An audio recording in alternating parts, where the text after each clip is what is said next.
Evangelho segundo o Espiritismo. 3. O Espiritismo. O Espiritismo é a nova ciência que vem revelar aos homens, por meio de provas irrefutáveis, a existência e a natureza do mundo espiritual e suas relações com o mundo material. Eles nos mostra este mundo, não mais um sobrenatural, mas ao contrário, como uma das forças vivas e ininterruptamente atuantes da natureza, como a fonte de uma inumerável quantidade de fenômenos incompreendidos até agora, e por essa mesma razão, rejeitados para o domínio do fantástico e do maravilhoso.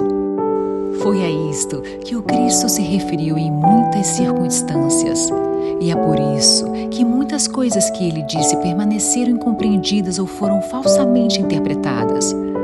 O Espiritismo é a chave com a ajuda da qual tudo se explica com facilidade. A lei do Antigo Testamento está personificada em Moisés, a do Novo Testamento no Cristo. O Espiritismo é a terceira revelação da lei de Deus, mas não está personificado em ninguém, pois é produto do ensinamento dado, não por um homem, mas pelos Espíritos, que são as vozes do céu em todos os pontos da terra e para uma incontável multidão de intermediários. É de alguma forma um ser coletivo, compreendendo um conjunto de seres do mundo espiritual, cada qual trazendo aos homens o tributo de suas luzes para dar ou conhecer a este mundo o destino que os aguarda.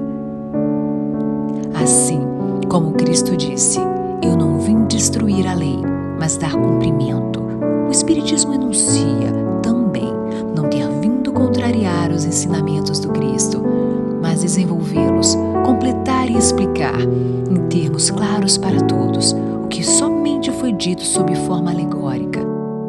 Ele vem cumprir nos tempos preditos o que o Cristo anunciou e preparar o cumprimento das coisas futuras.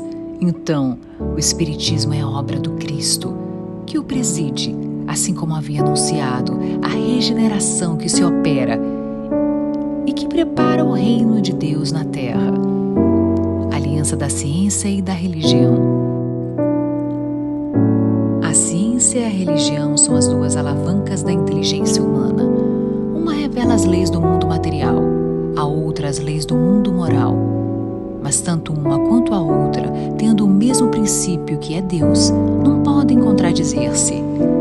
Se elas fossem a negação uma da outra, uma estaria necessariamente errada e a outra certa, pois Deus não pode querer destruir a sua própria obra. A incompatibilidade que se acreditou existir entre as duas ordens e ideias provém de uma falha de observação e do excesso de exclusivismo de uma e de outra parte.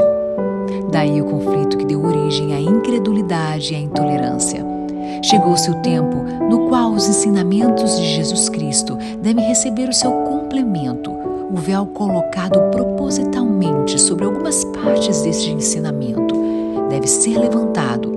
A ciência, deixando de ser exclusivamente materialista, deve levar em conta o elemento espiritual e, finalmente, a religião, deixando de desconhecer as leis orgânicas e imutáveis da matéria, as duas forças apoiando-se mutuamente e marchando no mesmo passo, servirão uma de apoio para a outra. Assim, a religião, não mais desmentida pela ciência, conquistará um poder inabalável, pois estará de acordo com a razão e não se lhe poderá opor à irresistível lógica dos fatos. A ciência e a religião não puderam entender-se até hoje, porque cada um entrevê as coisas por seu exclusivo ponto de vista, repelindo-se mutuamente. Era preciso algo para preencher o vazio que as separava, um traço de união que as aproximasse. Esse traço está no conhecimento das leis que regem o mundo espiritual e as relações com o mundo material. Leis tão imutáveis como as que regem o movimento dos astros e a existência dos seres. Essas relações, uma vez constatadas pela experiência, criam uma nova luz. Quando a fé se dirige à razão, esta nada encontra de ilógico na fé, e o materialismo é vencido.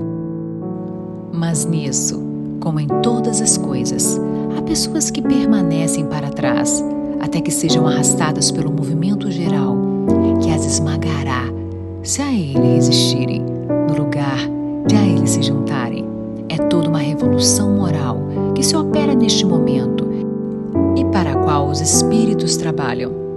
Depois de ser elaborada durante mais de 18 séculos, ela chega ao seu cumprimento e marcará uma nova era para a humanidade.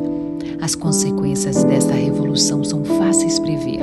Ela deve produzir inevitáveis modificações para as relações sociais, contra o que ninguém tem o poder de se opor, pois estão nos desígnios de Deus e são o resultado da lei do progresso, que é uma lei de Deus.